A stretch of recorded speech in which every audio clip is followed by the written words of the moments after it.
Hello and welcome everyone. My name is Giacomo Sinisgalli and I am the founder of landlordforums.com. And today we are going to be talking about property cash flow analysis and a few other basic financial calculations. On the surface, the topic of this course may sound complicated and even boring to some people. But what we are really talking about here is knowing how to determine profit or loss for our rental properties. In other words, how much money can a particular rental property generate? And if you look at it that way, it can actually be fun and exciting. Now, I know not everyone will agree with me on that, but nonetheless, when it comes to owning rental property, every landlord needs to know how to determine cash flow, expenses, net operating income, and a few other basic calculations. The good news is that this course will explain how to make those calculations quickly and easily using the Property Cash Flow Analysis form. The Property Cash Flow Analysis form is your guide to the most essential calculations that answer such crucial questions as, what is my property really worth today? What kind of cash flow can I expect from my property? Is this property a good investment? How do I calculate and forecast my future profit? How can I increase income and decrease expenses? And many, many more. Your success as a landlord or real estate investor depends on your ability to know how to correctly analyze a property's true value, whether you are buying, selling, managing, or just wanting to improve your property's cash flow. After completing this online video course, you will know how to quickly and accurately analyze any size rental property in about 20 minutes or less. So let's get started. We will begin with how to determine property values. Property types fall into many different categories, and values vary depending on a number of different factors, like size, condition, and location. Each property has a certain amount of profit potential based on the purchase price and amount of debt it carries, such as the mortgage, taxes, and other operating expenses. Obviously, when it comes to evaluating value and profit, no two properties are exactly alike. Accordingly, you must evaluate each property individually as to its value. In the beginning, this may take you a little longer, but you'll be much faster after you have analyzed a few properties and gained some experience. To help you determine the market value of a property, you should become familiar with some of the basic valuation approaches used by real estate appraisers. Now, there are volumes of books available out there about real estate appraisal theory, and all of which can be narrowed down to three basic measurements, commonly used to determine the fair market value of any piece of real estate. These three measurements are the cost approach, the market approach, and the income approach. This may sound complicated at first, but the good news is that all three methods are relatively easy to understand. So let's take a look. The cost approach determines what it would cost to find a piece of land just like the subject property and build the same building from scratch. A depreciation adjustment is used to reflect the notion that a building is not new. Simply stated, the cost approach determines what it would cost to buy the land and construct a building just like the one that is there now. Of course, the current building may have a 15-year-old roof, and you can't factor in an old roof on a new building, which is why you have to adjust the value based on depreciation. Older properties may also have special characteristics, like architectural features that are hard to duplicate today, and actually add value to the property. The cost approach is most effectively used for those properties that do not have enough information readily available for you to use the market or income approach. For example, a church is a special use property, and often there are not enough recent sales of church buildings to establish an accurate value determination based on using the market approach. So you would need to use the cost approach. When using the cost approach, insurance agents are an excellent source for obtaining replacement cost estimates for most properties. Next, we're going to talk a little bit about the market approach. The market approach is the process of accumulating and evaluating recent comparable sales of similar real estate within a specific area. It's much more accurate to establish value when you compare apples to apples with good, verifiable data. Comparable sales data, often called comps of similar properties nearby, is the best way to establish and estimate the value of any property. For example, if 4 1,800 square foot houses with 3 bedrooms, 2 baths, and a garage, all located within a mile of each other, sold for $180,000 over the past 3 months, it's safe to assume another would sell for approximately the same amount. Most realtors will provide a comparative market analysis, also known as a CMA, as a free service to solicit business.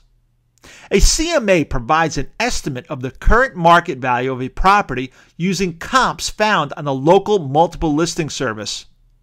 It's a great service to use if you want to find out how much the house down the street sold for, what the general property values are in a particular neighborhood, or if you want to know about property values in another area of town.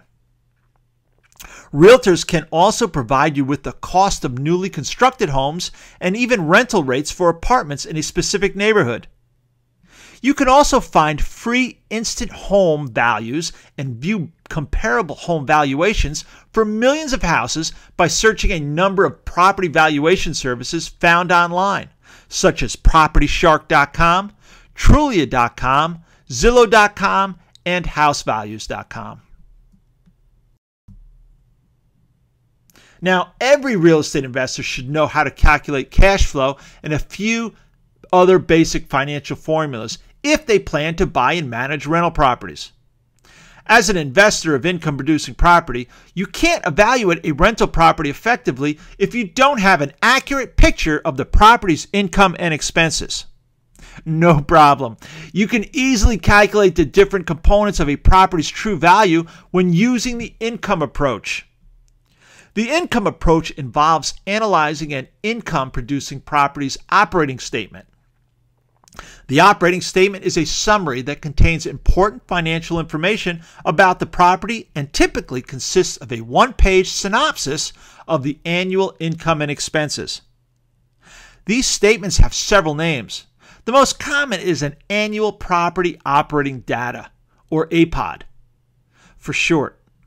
Other names include cash flow report, property cash flow analysis form, profit and loss statement, or P&L statement for short.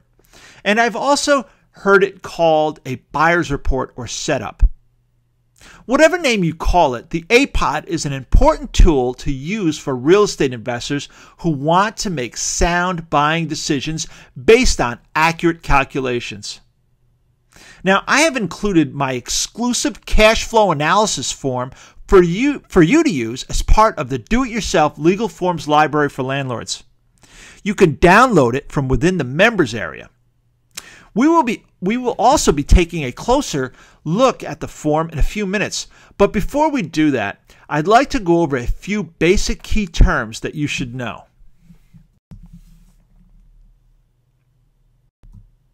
The first one is gross scheduled rental income, also known as GSRI. Gross scheduled rental income is the total annual amount of rental income possible if all apartments were rented. Estimated gross rental income, or EGRI, sometimes referred as upside potential, is the analysis of future income expectancy. For instance, it is not uncommon to find a rental property with rental rates way below the current market. There are several reasons for this. In some cases, owners are reluctant to raise the rents of long-term or elderly tenants. And sometimes long-term leases may have kept the rents from being increased. In other cases, some units may be physically inferior. Using estimated gross rental income, to calculate a property's upside potential can add significant value when selling or buying a property. Other income may include income generated from coin-operated laundry equipment such as washers and dryers, rent charged for off-street parking, and or storage space. Total gross income, or TGI, is the sum of the gross scheduled rental income plus other income added together. Vacancy loss. This is the estimated annual amount of lost rental income subtracted from your gross scheduled rental income as a result of anticipated vacancies.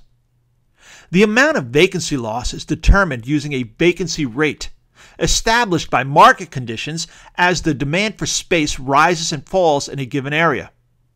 A rental agent that works for a local property management company or large apartment community is a good source for finding out the average vacancy rates for an area. Effective gross income, or EGI, is the sum of gross scheduled rental income plus other income less vacancy allowance. Net operating income, also referred to as NOI, is the sum of all income less all expenses. Debt service is the annual amount of principal and interest payments required to pay towards a loan. Cash flow, the amount of negative or positive cash available to the investor after deducting all annual expenses and debt service payments from the total gross income.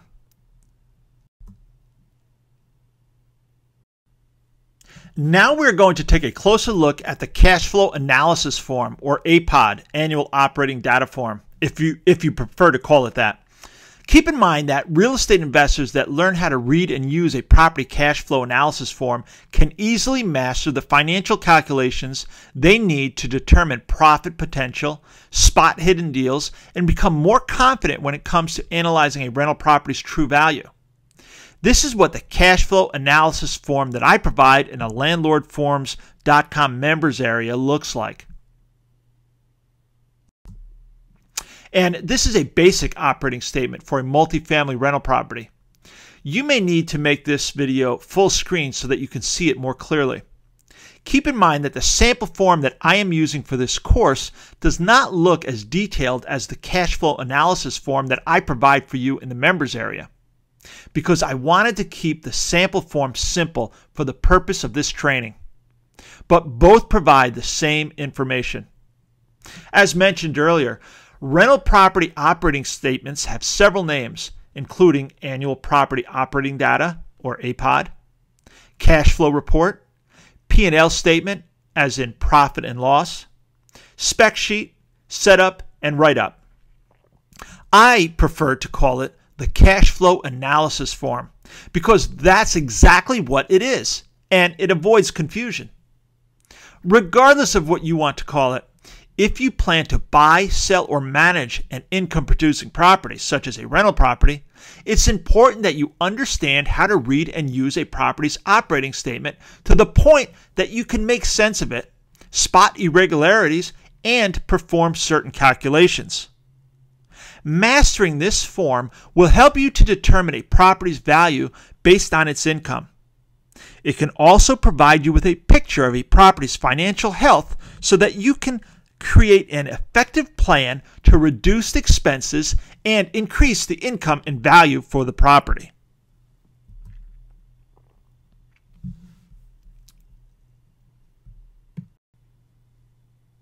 Okay, so now let's take a few minutes to go through the property cash flow analysis form line by line so that you can become completely familiar with it. Starting with line number 1, gross scheduled rental income. Gross scheduled rental income is the total annual amount of rental income possible if all apartments are rented. You should always have the owner certify the rental income of a property. You can also conduct your own lease audit to verify that the numbers are correct. Over-reporting or inflating the income because of inaccurate data can misrepresent the value of the property. If the property is vacant or if rents are low because of distress, you can use gross rent potential instead of the actual rental income. Gross rent potential assumes that all apartments are rented at full market value. It's used as a projection of future income, for example, in the case of a newly constructed apartment building that has not been leased up yet. Gross rent potential is also sometimes referred to as upside potential. It is not uncommon to find a rental property that is vacant or with rental rates way below the current market. There are several reasons for this. In some cases, owners are simply reluctant to raise the rents of long-term or elderly tenants. And sometimes long-term leases may have kept the rents from being increased. In other cases, some units may be physically inferior and rents could be increased once a fresh coat of paint, new kitchen, bath, or other upgrade is made to the rental unit. Using estimated gross rental income to calculate a property's upside profit potential can add significant value when selling or buying a property. Line number 2, vacancy or vacancy loss. This is the estimated annual amount of lost rental income subtracted from your gross scheduled rental income as a result of anticipated vacancies. The amount of vacancy loss is determined using a vacancy rate established by market conditions as the demand for apartments rises and falls in a given area. A rental agent that works for a local property management company or large apartment community is a good source for finding out the average vacancy rates for an area. In this example, I used a 5% vacancy rate multiplied by the gross scheduled income of $28,800, which gave me a $1,440 vacancy loss.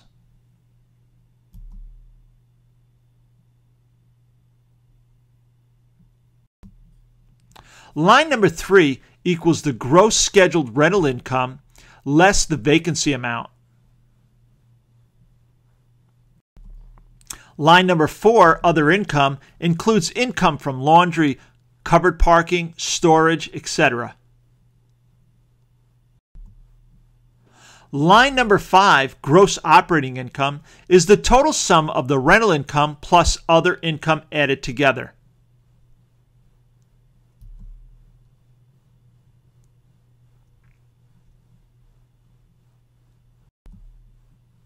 Line number 6, total annual operating expenses. This is the total of all expenses listed above that are incurred while operating the property. Buyers may want to verify that the expenses are accurate by seeing copies of the utility bills, taxes, etc. Some sellers may omit or underreport expenses to paint a rosier picture of the income and expenses report. If expenses are intentionally underreported, it could blow the sale. Line number 7, net operating income, also known as NOI. This is the sum of line number 5, gross operating income, and less line number 6, total annual operating expenses.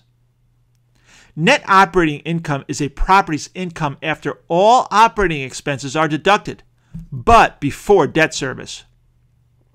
If this is a positive value, it is referred to as a net operating income, while a negative value is called a net operating loss. Here is the formula for determining NOI, net operating income. You take the gross operating income minus annual operating expenses, and that gives you the net operating income. So we take line number 1, gross operating income of $28,260, and we subtract line number 6, total annual operating expenses of $9,848. This will give you a net operating income on line number 7, which is $18,412. Line number 8 is annual debt service. This is the annual amount of principal and interest payments required to pay towards a mortgage or loan. And finally, line number 9, before tax cash flow. This is the amount of negative or positive cash available to the investor after deducting the debt service payments from the net operating income. At the bottom of the form, you should also include a disclaimer that says something like, the numbers are deemed reliable but not guaranteed, and that the buyer should rely on his or her own independent investigation and verification.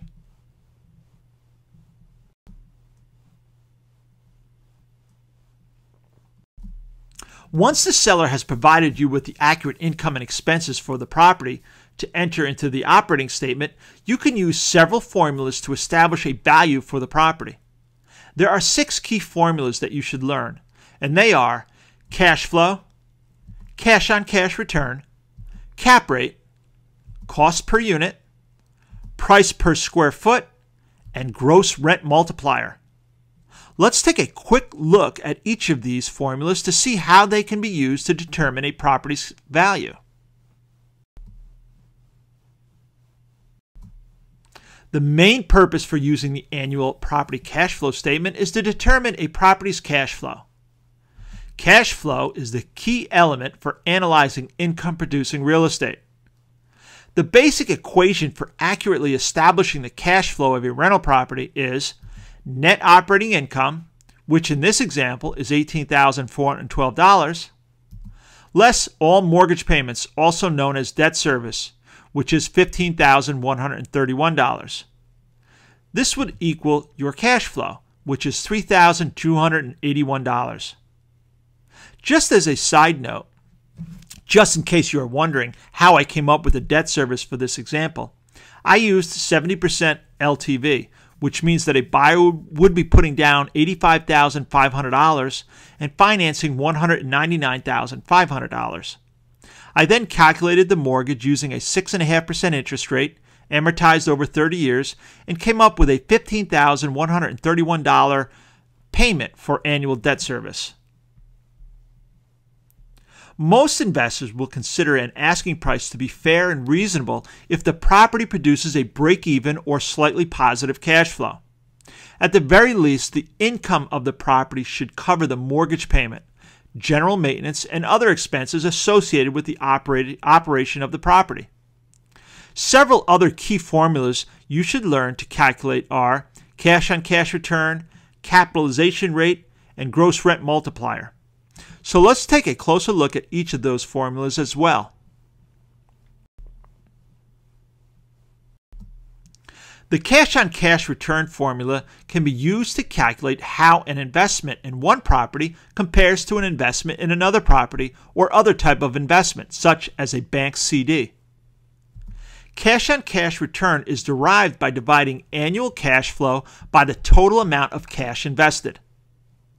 In this example, you would divide line number 9, which shows a cash flow of $3,281, by the amount that the investor had to put down to acquire the property, which I said in the previous slide was $85,500.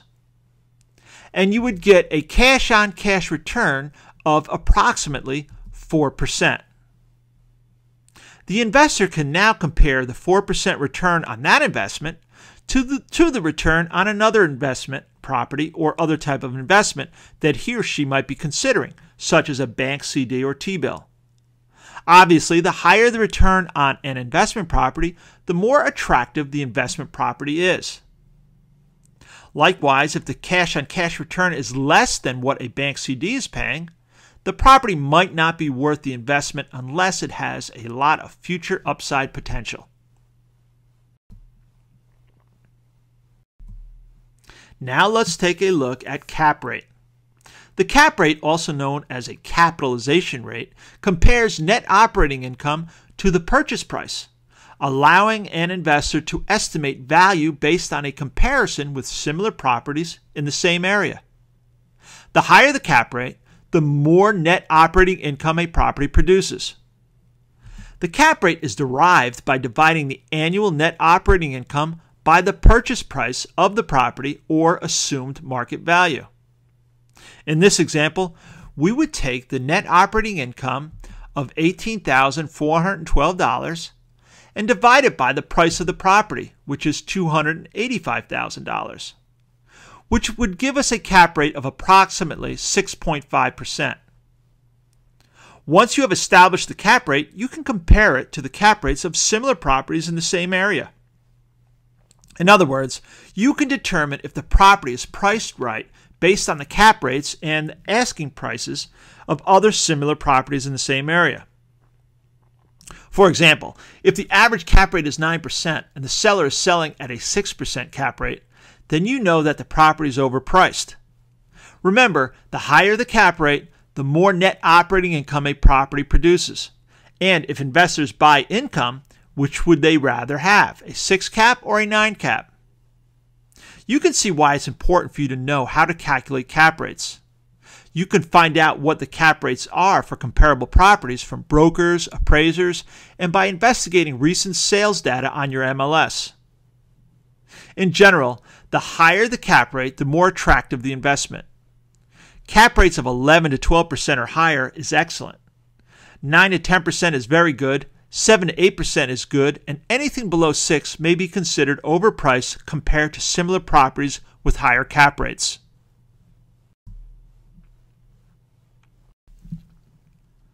The formula for determining the cost per unit is relatively simple. Just divide the asking price by the total number of units or apartments and you have the cost per unit. In this example, we have a purchase price of $285,000. Divided by 3 units equals $95,000 per unit. Once you have the cost per unit, you can compare it to other similar properties in the same area. Obviously, if similar properties are selling for around $75,000 per unit, then this property is way overpriced and would not make a good investment property at the current asking price. If you are evaluating a commercial property, for example an office building, then you want to use price per square foot to determine a quick value. I like using the cost per unit formula that we discussed in the previous slide because it provides me with a quick value comparison when I am deciding whether or not I want to consider purchasing a multifamily property. Once I have the price per unit, I can determine right away if it is a good investment property before spending too much time analyzing the entire operating statement. Price per square foot works basically the same way as cost per unit, except that it divides asking price by the total square footage of the property. In this example, we divide the price of $285,000 by 2,700 square feet, which gives us a price of $105 per square foot. Once you have the price per square foot, you can use it to compare to other similar properties in the area to see how it compares. Obviously, if similar properties are selling for around $95 per square foot, then this property is overpriced and would not make a good investment property at the current asking price. The gross rent multiplier is another formula that you can use to quickly estimate the market value of an income property. Gross rent multiplier is derived by dividing the asking price, or presumed market value, by the gross scheduled rental income. So, if the asking price of this property is $285,000 divided by a gross rental income of $28,800, we get a gross rent multiplier of 9.89 times the rent. Another way to say that is that the property is selling approximately 10 times rent. The gross rent multiplier is a market-driven measurement that presumes if investors are currently willing to pay X times the gross income for properties in a certain location, then the market value of the property you are considering should be close to the same X times its gross income. For example, this property is selling for approximately 10 times the rent. If other similar properties are selling for 7 or 8 times the rent, then obviously this property is overpriced and would not make a good investment property. However, If other similar properties are selling at 12 times the rent or more, then this property would make a great deal at the current asking price.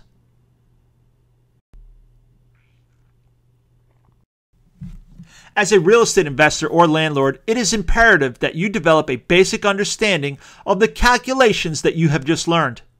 The more experience that you get crunching numbers, the easier it will be for you to spot questionable items or missing data on an operating statement. Some of the numbers can be directly verified because they are public information. For example, property taxes are public information that can be confirmed by calling the taxing authority. Requesting utility bills from the owner will provide verification of a property's utility expenses as well. You can also get the cost for insuring a property from the owner's insurance statement. Many property owners don't include expenses for repairs, so keep in mind that when it comes to maintenance, that every time a tenant moves out, the empty apartment will require painting and cleaning at a minimum before re-renting. And these costs should be reflected in the operating statement. Be sure to conduct a careful analysis of the income side of the operating statement as well. You should perform a rent or lease audit to determine whether the current rents are high, low, or at market. Using the income approach probably sounds like a lot of work, but it's really not. With a little practice, you will be able to analyze a property's income and expenses in under 20 minutes, assuming that the seller has provided you with all the figures ahead of time. Additionally, the practice of preparing and reviewing operating statements for income-producing properties will help make you an investment property expert.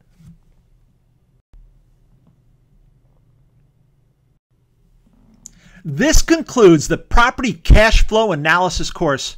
I hope that you will find this information helpful when it comes to buying, selling, and managing your rental properties. Be sure to watch this video several times, practice the calculations, and I promise that you'll become an expert at analyzing rental property. I'm Giacomo Siniscali. Thank you for watching.